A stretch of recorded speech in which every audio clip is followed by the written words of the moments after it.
Good afternoon, everyone. A very warm welcome to all of you joining us today. Thank you for taking the time to be a part of this conversation and for being a part of what is a special milestone for us. Today marks the first session of the year and the official launch of Shared Future 6.0, our signature panel discussion series at Shared Pro Technologies. Shared Future was created with a simple idea to bring experienced leaders together to share real perspectives and practical insights. Over time, it has become a platform where meaningful conversations matter more than just buzzwords. Before we dive into this discussion, I'd like to take a moment to invite all HR professionals in the audience to actively tune in and engage with this session. It's like whether you're early in your HR journey or already midway through your career, I truly encourage you to listen closely. The panelists joining today bring them years of experience, practical insights, and on-ground perspectives with them that can help broaden your thinking, challenge existing viewpoints, and perhaps even spark new ideas. This discussion is meant not just to be heard, but to be reflected upon. Nonetheless, as we kick off Shared Future 6.0, today's discussion centers on a question many leaders are actively grappling with. How do organizations navigate continuous disruption while keeping people, skills, and leadership aligned? With AI acceleration, rapidly changing skill demands, and evolving workforce expectations, HR today finds itself at the center of transformation. This panel aims to unpack how the future of talent strategy is being redefined in real time and what that truly means for organizations and people leaders moving forward. Now, let me introduce our distinguished panelists for today's session. First, we have Rohini Dhir, Associate Director HR at InfoVision. Rohini ma'am brings over 2 decades of experience across HR strategy, learning, and leadership development. She's deeply passionate about building employee first, skill driven organizations and has played a key role in shaping strong learning cultures and leadership pipelines across industries. Glad to have you, Rohini ma'am. Thank you, Rohit. Thanks for the introduction. Yes. Next, we have Aritra Sarkar, Global HR Head at STL Digital. Aritra ma'am works at the intersection of leadership, talent, and transformation. With extensive experience partnering with CEOs and boards, she brings a sharp perspective on succession planning, AI led workforce strategy, and positioning HR as a strategic growth partner. Welcome to the stage, Aritra. Thanks so much, Rohit. Looking forward. Yes. We also have Abhishek Singh, Head of Human Resources at RedDoorz. Abhishek sir is known for blending people strategy with business outcomes. His work spans talent management, employee experience, and culture building in fast growing organizations, with a strong focus on aligning HR practices with long term purpose and performance. Hi, Abhishek sir. Hi Rohit, thank you so much. Yeah. Lastly, joining them is Harsha Vatnani, Director and HR at LSG Skychefs. Harsha ma'am is a seasoned global HR leader with rich experience across aviation, manufacturing, and IT services. From driving workforce transformation in high compliance environments to leading DEI, rewards, and HR digital initiatives. She brings a strong people and business balance lens to the discussion. Hi, Harsha ma'am. Thank you, Rohit. Glad to be part of the panel. Glad. And moderating today's discussion is Vibhuti Kapoor, Director HRBP at R1 RCM. Vibhuti ma'am brings deep expertise in organization psychology, leadership development, and business aligned HR transformation. As a certified leadership coach, she has led people strategies across complex organizations and is known for guiding conversation with clarity, depth, and empathy. Welcome, Vibhuti ma'am. Thrilled to have you moderate today's session. Thank you, Rohit. And with that, I'd like to hand the stage over to you to take the conversation forward. Thank you so much. I hope everybody's as excited as the Shared Pro team and all of us on the panel. It is my distinct honor and privilege to have this conversation with all of you. Rohini, Abhishek, Harsha, and Aritra. So we'll begin with just understanding why we are here, right? And I say that with AI becoming buzzwords, realities hit you faster than ever. Whether it is AI models, whether it is the skill type that you need to have, and its freshness on the shelf for projects that we do, to retaining the talent that is making sense today and may make sense tomorrow as well, right? Decision making continues to be driven by humans but powered by AI. So it's a very, very fast evolving space. So I think the professionals who are joining, they will benefit on the talent bit for sure, given your deep background. Um, Hiring, of course, everybody would love your tips and tricks. So, in no particular order, we'll begin the session with the first question. That's for you, Aritra. You are first on my screen, so we'll begin with you. Um, you've spoken of the work in Rohit's introduction. You've done a lot of work in leadership development and have an eye for making impact felt across the board. So, with the involvement of AI becoming, something that we'll ask instead of Google has become Gemini or any other chat GPT copilot kind of model, right? How have you seen this shift about leadership readiness, not just for today, for tomorrow's world and at scale? Right? These are two oxymorons maybe in past, but today it's a reality. So with that, over to you. Thanks so much, Vibhuti. Vast topic, especially when we are all HR leads over here. We are investing a lot of our time in terms of trying to figure out how we can touch human lives with the intelligent machineries, intelligent systems we are having now. So, idly, as a millennial, I can proudly call out I've seen so much of the world around the evolving systems, etc.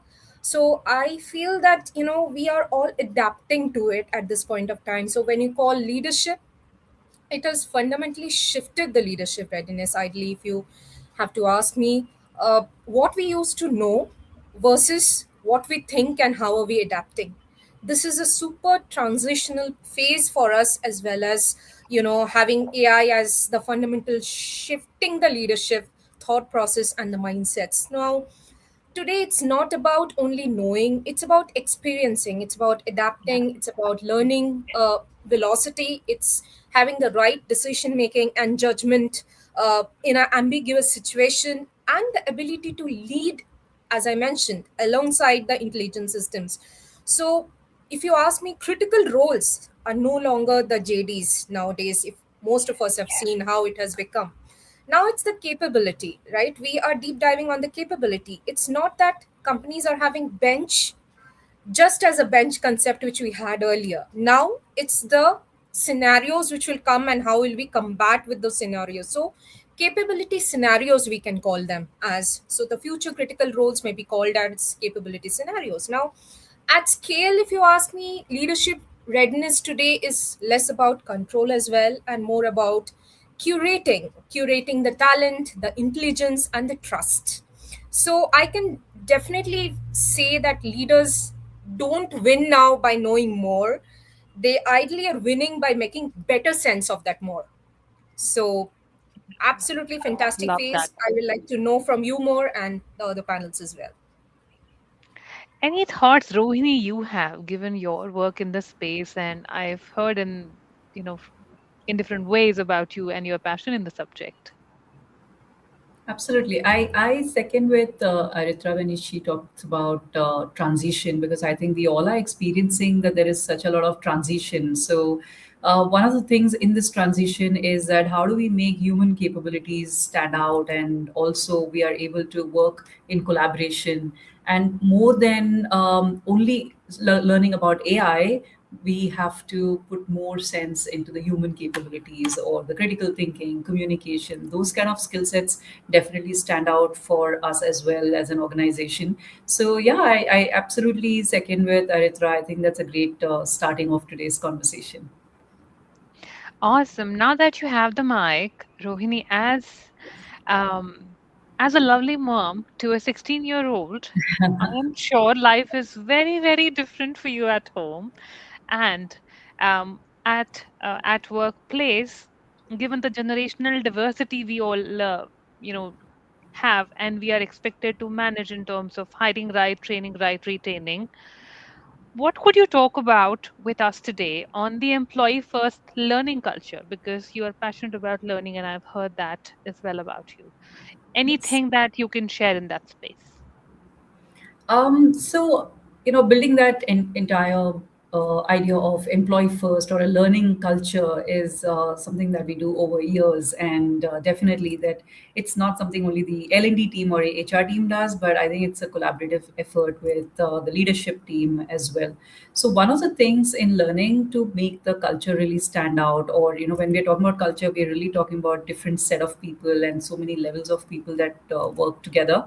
I think it's important that we have the psychological safety in the organization. Safety enough to say that I need to learn something new or to say that I don't know something. Because in the space of AI, I think we come across people who have been probably extremely confident about their subject matter expertise in the last decade, and suddenly they are also pushed to learn something new. So, is the organization, safe enough for any level of individual to say that I don't know this? So I think that really stands out important for me, that am I creating that kind of a space in learning?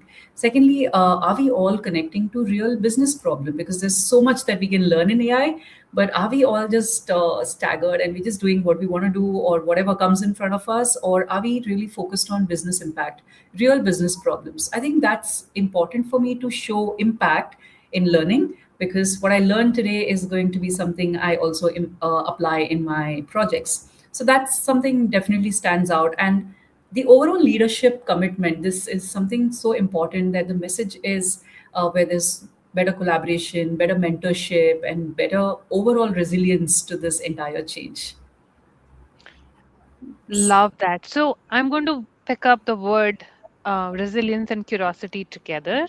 Given you've spoken how beautifully, the learning culture leads to psychological safety for people to raise their hand and say, I don't know this, can you help? And that matters in today's times, right? Because times have changed. It's no longer weakness, it's the superpower sometimes to ask. In that kind of environment, not just to bring um, curiosity and resilience of learning and then remaining relevant together, how do you find the whole thing about certifications that are attached, right? Labels matter in learning. We all know that, right? We all like to, talk about programs we've done, the institutions we go to, and things like that. So your thoughts will help a lot. If anyone comes to me or talks to me or my team when we talk about what can I do next, because I'm already certified in this technology and those kind of things, it's always about the durability of that certificate. I think that also matters. Are you in a niche kind of a skill set where in the next 10 years this is going to really take off? That is one side of looking at it. And the other thing that I keep going back every year to is back to school. Make sure your fundamentals are really strong, whether in L&D HR or in practices and in delivery teams. That I think that foundation is extremely strong, and with AI the foundation is also going to be even more important as we move forward. So that really takes away a lot of nervousness that people have about AI and everything that we talk about AI.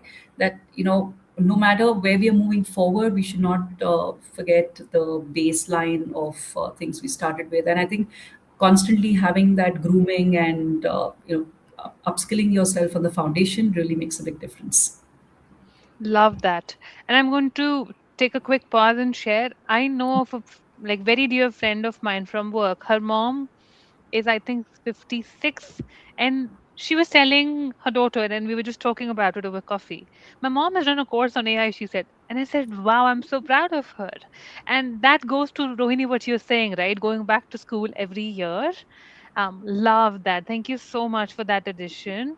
Abhishek, with someone who's passionate about people, a gifted human with person for eye, for art, and a lot of different things that are creative.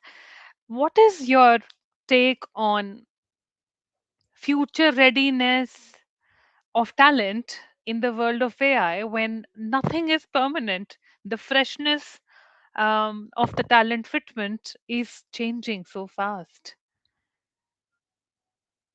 Thanks, Vibhuti. Thank you so much. See, I keep things very much simple, but how AI coming in, we have to adapt eventually. What I feel that AI has changed how we assess people, or maybe how we want to see where what sort of job description or something that we have, but it has not done something like what we need to assess, right? uh, so there's something that I always do in my organization whenever I hire or interview somebody. Culturally, I see, so I think it's something that matters is, let's suppose you four people are there, right? If I want to hire any one of you, you are carrying X values already. Now it's my job when I hire somebody to my organization, how I can inculcate, or maybe uh, trickle down that value into you. So I think that's more important from business, from HR standpoint, because if I do not do that, I am not doing enough of my job. So I think with and I think more you interact with people, more you are closer to them, not only on professional but on a personal front as well. Of course, you cannot be personal with every other person, but still, to whatever extent that you can, you always have your few people where you can get more insights and you can have deeper conversations with. So I somehow feel that that personal touch gives lot of trust factor and transparency to how we communicate, how we want to take decisions a lot of time. And I somehow feel it's a give and take relationship all the time. If I am Yeah. helping my stakeholder, they will also help me at some point in time. And it's not that HR is always 100% right, or business is always 100% right. So I think based on that, we eventually have to adapt to the new shift in that is happening in today's world. Okay. So I'm going to pick up on a few things that you said, right? It's about assessing the what. And that's a softer aspect of our jobs as HR, right? It cannot be a transaction. I said, I need Java, I need this, I need that, and the person is in. It doesn't work that way. So the demands of the workplace have gotten to a point of, I need future ready talent. So I think it's a good question to answer sometimes for stakeholders. Are you looking for somebody who can predict the future? Or are you looking at the technical know how today that's modern enough to adapt to tomorrow? So, what's your thought? I'm sure you've heard this demand from your stakeholders as well. Mhm. Uh, this happens a lot, I think. Especially mine is more like a tech organization, and I somehow feel that that litmus test always does not work to be true in real Yes. situation.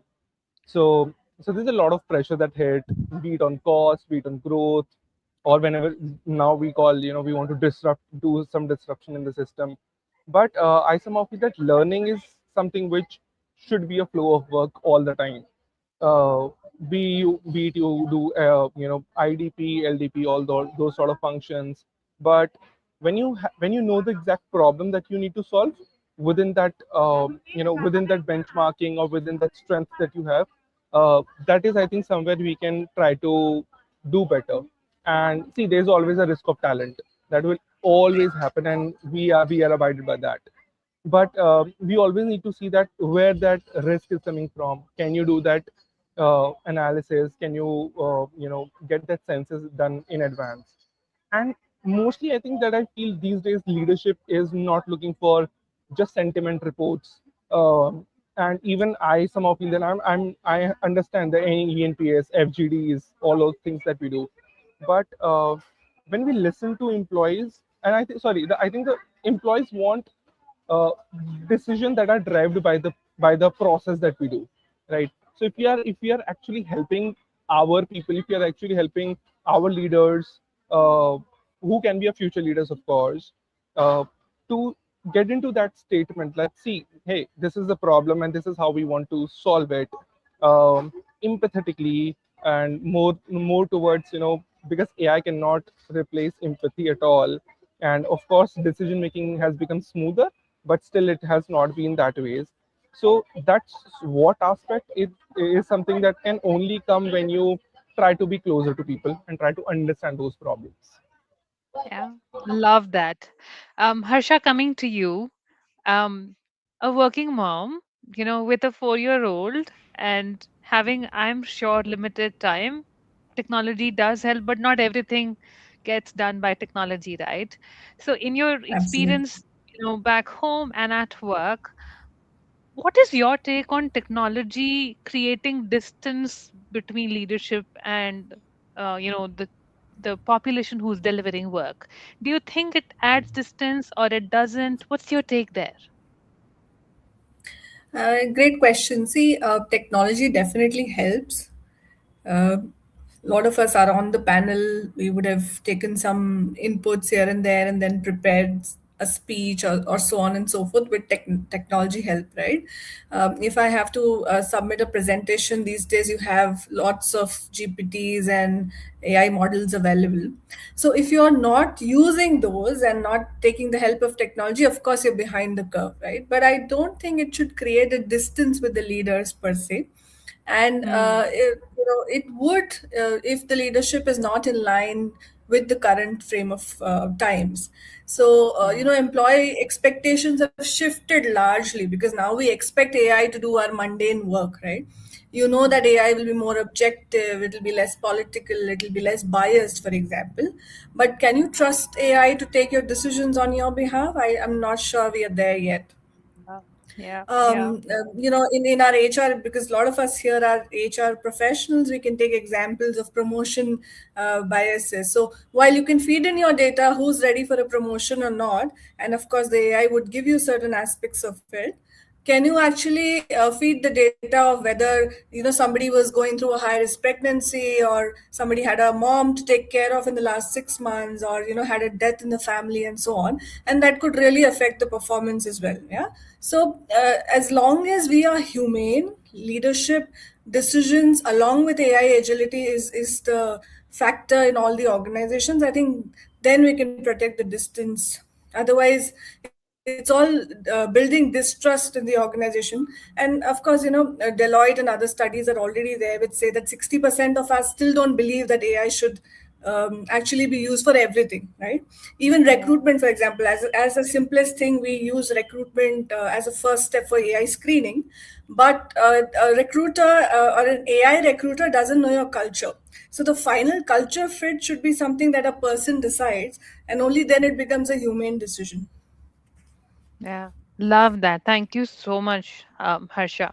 Coming back to your Ithra, from something that Rohini, you said, learning agility, leadership commitment equals to psychological safety, right? In a nutshell, I've just made a formula for myself with your notes. Um, what are what are your principles, Aritra, given the deep work and your passion in that place? What do you think has worked um, in balancing agility, which is required, right? The ability to adopt to change in the changing realities, psychological safety, and trust, because these are three synonyms in today's world. Not synonyms, but these are complementary words that go together for a culture or an organization that's going to survive the war that we are in for talent. So over to you. Sure, Vibhuti, very good question. And of course, I was reflecting back to all my colleagues over here and all the panelists. Of course, very, very thoughtful discussions.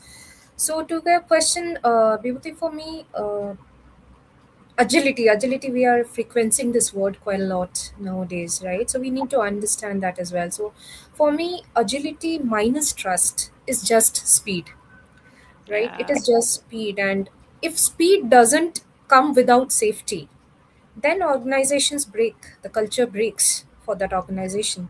So as I was telling you a few minutes back that I believe in a lot of positivity, so this makes a lot of difference to me when I'm leading my teams or when I'm dealing with my stakeholders as well. So basically, if you ask me, I focus on a couple of things, rather three things ideally. First, for me, I believe people don't resist the change, they just resist the uncertainty. And uncertainty comes when there is no transparency. So we talk a lot about people, we talk a lot about our culture. So if transparency doesn't matter to an organization, even when answers are evolving, I don't think so organization can sustain. So for me, clarity before a change is very important. This is my first principle, if you ask.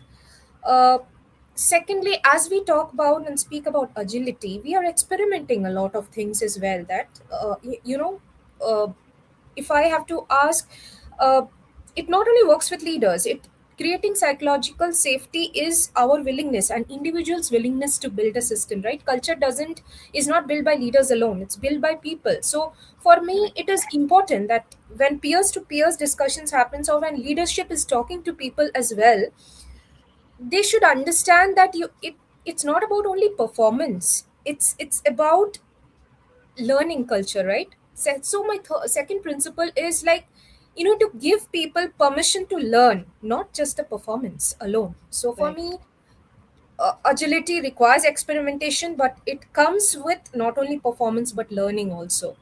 So, the very key principle, which also I believe, is having consistency in your values. Each of our organizations carry some values. So, have a consistency in your values. Your roles may change, but fairness, inclusion, which we are also frequencing this word, fairness, inclusion, and respecting must remain constant. And these three principles, I believe, first is the clarity before changes, second is permission to learn, not only perform, and third consistency in your values with flexibility and execution. I think these three principles works wonders for any organization. As a leader, when we communicate early, admit that we don't know many things, behave fairly under pressure, I'm sure people move with change instead of just resistance. So I believe this is my take on psychological safety, and this is well reflected after a lot of conversations which I heard from all of you, and this is practical as well. Vibhuti, back to you. Yeah.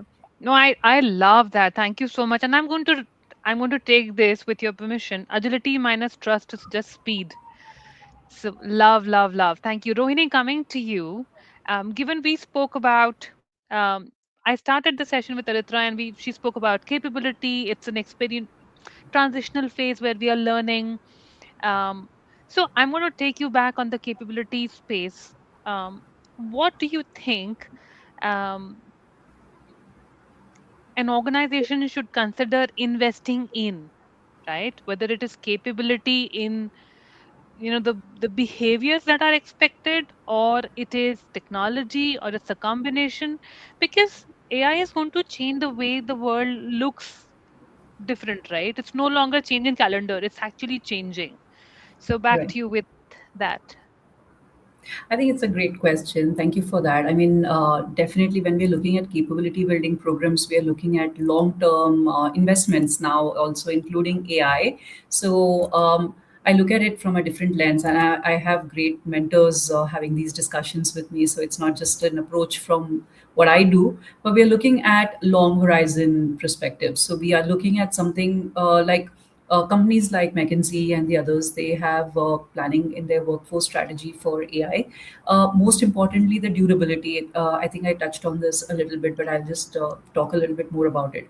When we look at the delivery or the technical teams, what is their ability to have better judgment or ethical reasoning or problem solving? So these are important skill sets.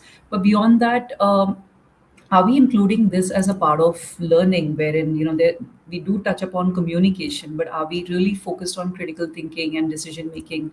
Because how we use AI and that deliberate effort to drive people's interest towards AI, we require these additional skill sets as supporting activity. So that is one thing. And I also focus a lot on domain capabilities. Basically, when we are working in a particular industry, people having deeper knowledge in industry, do's and don'ts, and the compliance required in the industry.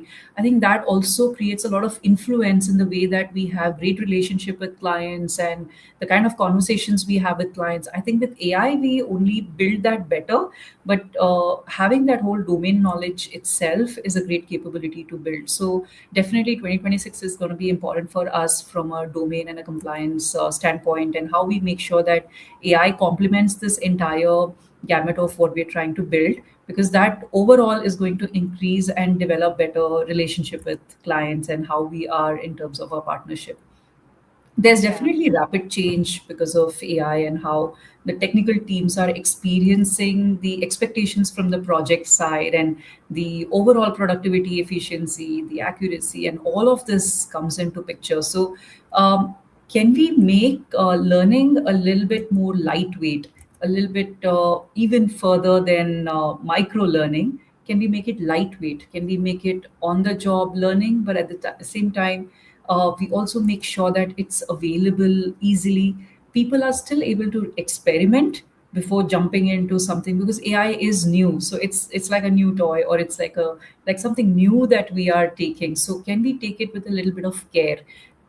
With the technology that you have learned in college and then you just upskilling on it is very different than what we're doing with AI, because it's a whole new thing. So can we take a little care when we are expecting something which is AI related POCs or an AI related project? Can we give everyone a little bit of time to experiment and then learn out of it? Because I think when we add our own logic to what we use on AI, we are able to build something even more beautiful. So it's not something which is a book of what you can just pick up and learn, but something where you have to use your own mind into it. I think it just makes it even more beautiful. So overall, when we're looking at long-term investment, these softer skills, I call them power skills, will really enhance the way that we nurture this entire opportunity we have with AI. That's my take, Vibhuti. Thank you so much for that. I love it. I am sure everybody who is listening to the domain investment is having a 35, 75 smile right now, because I think that's what I have heard as statements that are made by business leaders, that I want domain. How do I teach domain? The rest comes with right hiring, right tools. To Harsha's point, when you're using models, you still have to take into account the culture bit, the fitment bit, the decision bit, right? Love it. Coming to you, Abhishek, with the next one.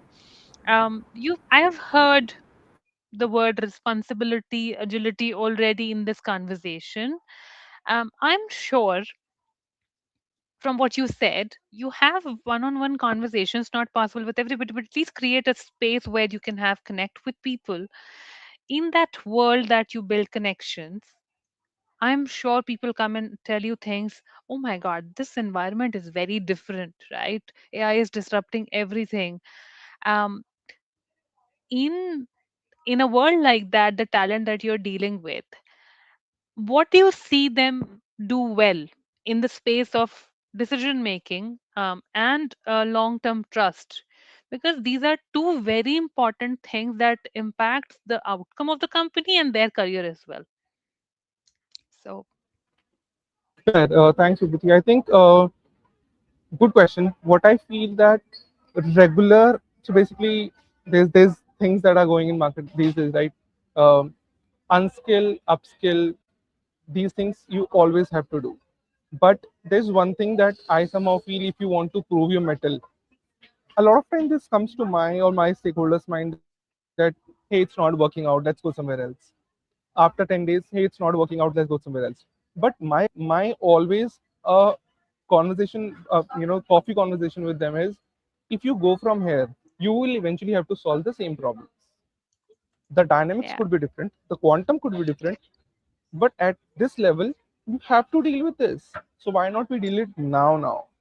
And see, if you have that mindset, if you have that thought of like this is how it has to be solved, it will eventually go to your, down the line it will go to your managers, and the and somehow you have to spend some time on the problem. And I'm somebody who do not like to solve the problem now. I want to sit on the problem, so that problem becomes slightly huge, not a huge, slightly big, so that we can break that into small shells and then try to solve, okay, one thing at a time.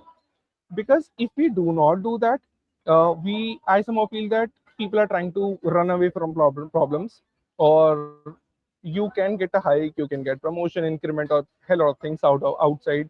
But if you can deal it now, it will make you more stronger. Plus it will give you a lot of confidence that, hey, this is how I have solved this problem, and this becomes very easy for my life. So I yeah, think this is something which should come. And just to add one more conversation over here, I think a lot of people lack confidence, especially at the leadership level. People are so resistant these days. I'm not talking about my organization, but whatever I've seen in last couple of organizations of mine, there's a lot of resistance in people in taking decisions.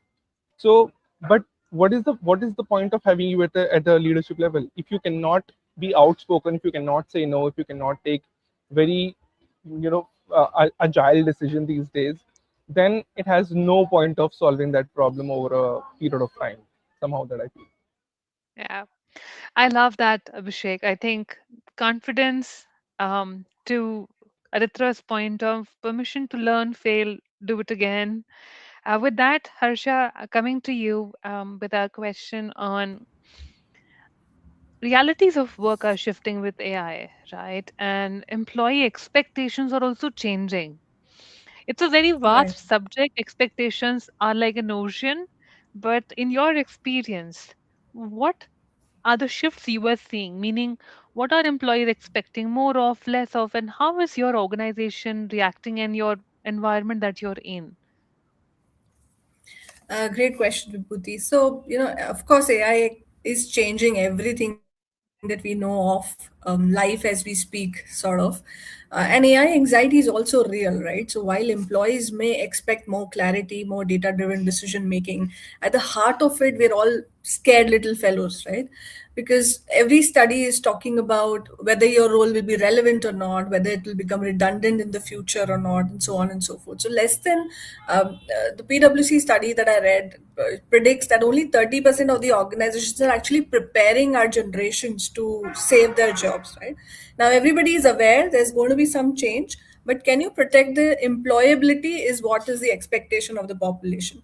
Not your job, but your employability, which means that you need to ride the bandwagon with the skill sets as and when they come in, as and when there's a new model coming in, you have the learning systems built in so that it's not just squeezed in between your meetings, you're just going through some slides, answering some questions, finishing an e-learning, and that's it. Because most of our organization learning is like that, unfortunately. So do we have the learning time built in and provide those methodologies and space for everyone to learn at their own speed so that you can protect your skills and employability rather than just the job, right? Because everyone understands there's going to be a change and there's expectation of the change which is already there. So people Yeah. shouldn't be more afraid. They should just try and see how best I can use the AI to, and how is my organization helping me in doing the same, right? So that's, I think, the biggest expectations for everybody.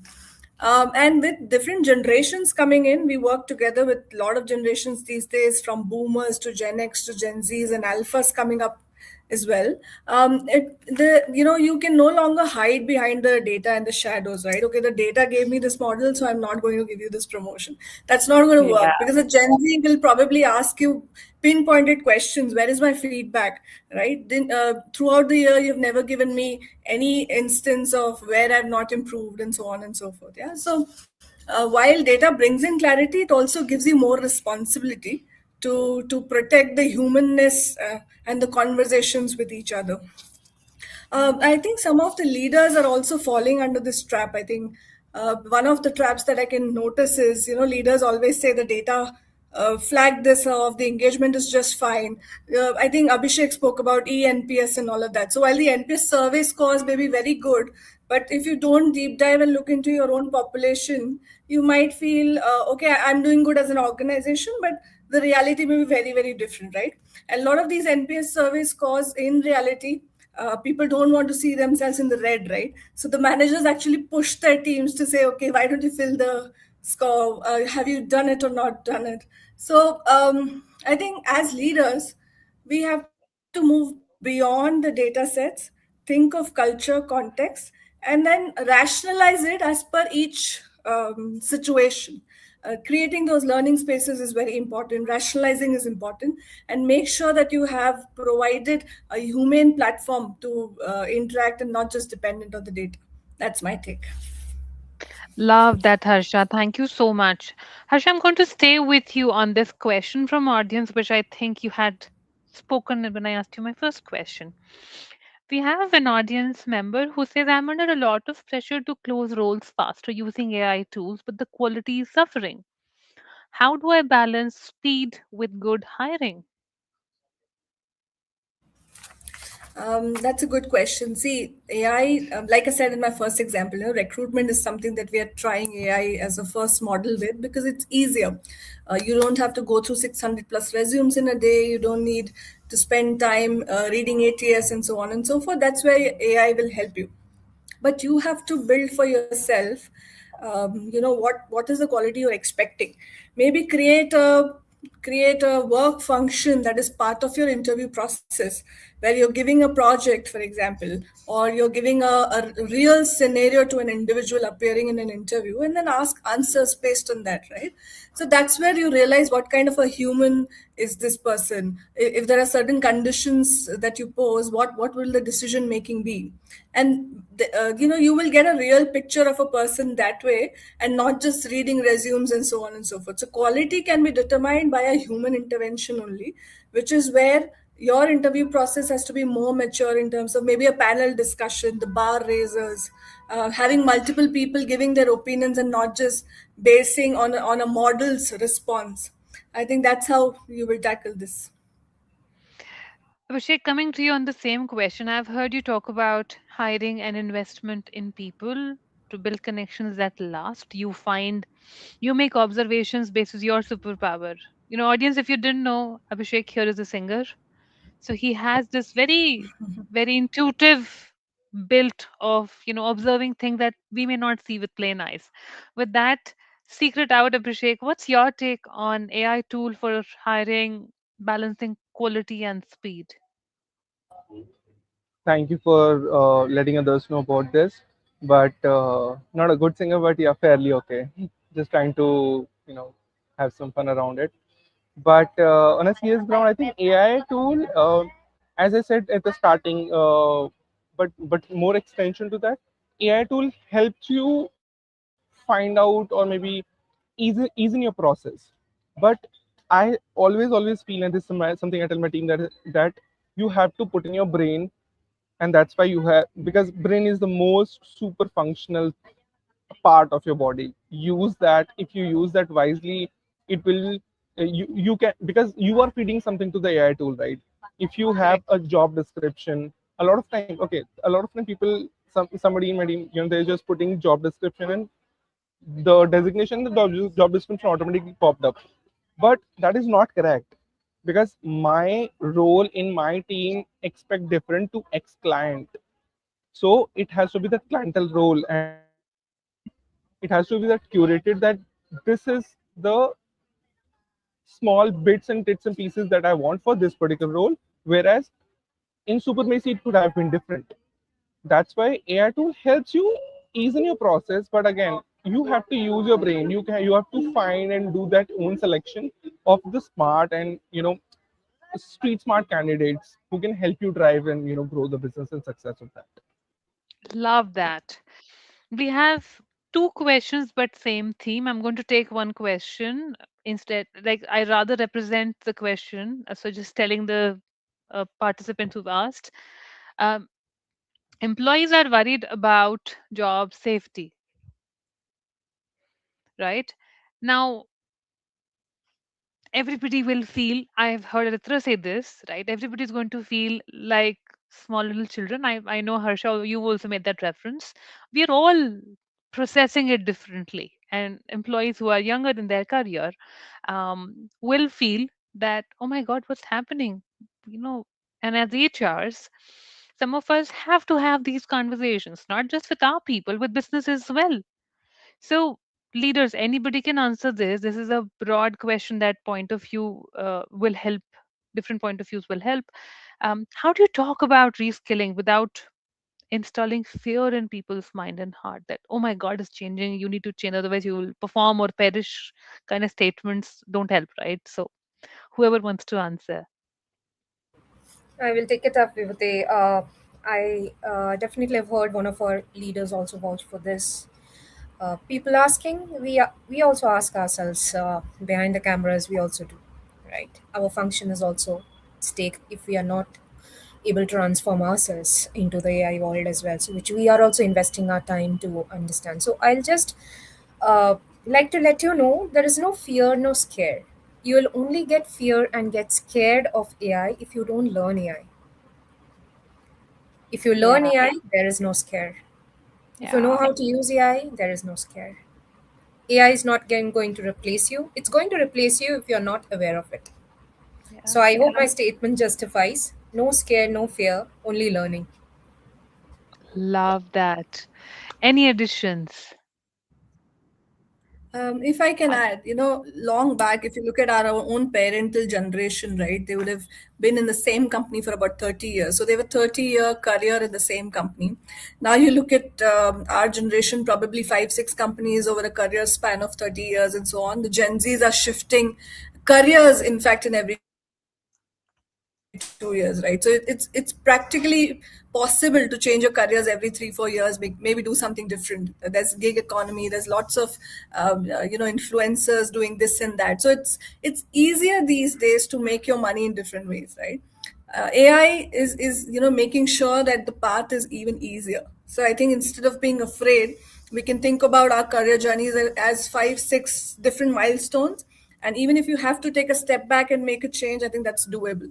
So you just have to, be ready with the world, and take the step forward without jacking yourself or figuring it out, just becoming one part of the organization or one part of the industry. I think that helps. That mindset helps. Awesome. Thank you so much. It's been it's been such a pleasure, Abhishek, Aritra, Harsha, and Rohini, to listen from you. I've taken a lot of bits from you, and I'm sure audiences have also had lovely time listening and picking your brains. With that, I think it's a wonderful show that we've had, and I will invite Rohit over so we can formally thank the audience and all of you speakers. Hi everyone, that was a great session. Just before we close, I'd love to quickly hear from our panelists and our moderator. Like, how was this session for you? And like, what's that one thought you'd like the audience to take away? I Anyone? I think I love what Aritra said, right? Agility minus trust is just plain speed. I'm going to have it like ingrained in my head. And I'm sure audience would love to make a note of some of those, drops of gems all of you have left, all the speakers have left. Great. I mean, Okay. Rohit, it's really great to see that all of us are aligned in certain beliefs, and we are in this together. So it's really good to see that across different industries or across different verticals that every panelist is working here.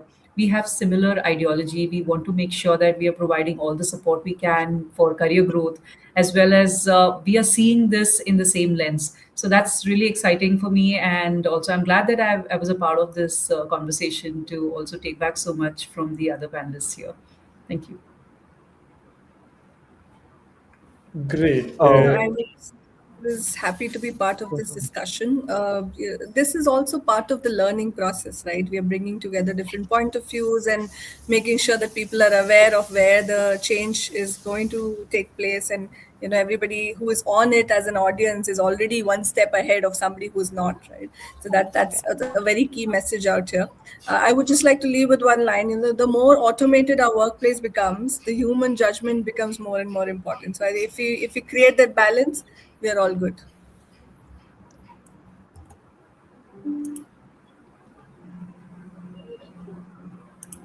Great. Anything from you, Aritra ma'am?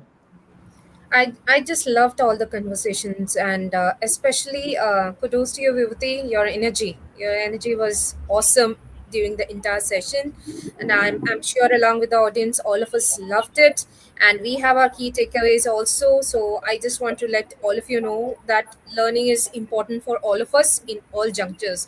No scare, no fear. Nothing can defeat us if we continuously learn. So that on that note, I just want to end it. I really liked this session very much. Thanks, Rohit. Second, Thank you, your Aritra thoughts ma'am. on Vibhuti, and the organization was flawless as well. Thank you. Thank you, Harsha ma'am. I'll just take one last takeaway from Abhishek sir. He joined from the airport itself, so it must have been hard for him. But it's like really thank you, Abhishek sir, as well. No, thank you so much. Aside to, of course, the great conversation that we guys had, but this seems to be a good fun Friday for us. Aside to the fun, we also had a great conversation. So thank you so much. It was really a great pleasure to be here. Thank you, everyone. Again, from Friday, I just remembered I'll have to ask my HR to conduct that as well. Okay. Anyways, Awesome. I'd like to thank everyone for being a part in this session, for all the insightful perspectives. And I'd like to thank our moderator as well, Vibhuti ma'am. You have led the discussion so seamlessly, and the energy was way next level. Thank you all for being a part of today's conversation. Thank you, And Vibhuti. thank Thank you, Thanks. you. Rohit. Thank you so Thank you. much. Thank you, Thank Thank you, everyone. guys. Bye bye. Bye. Okay, bye bye.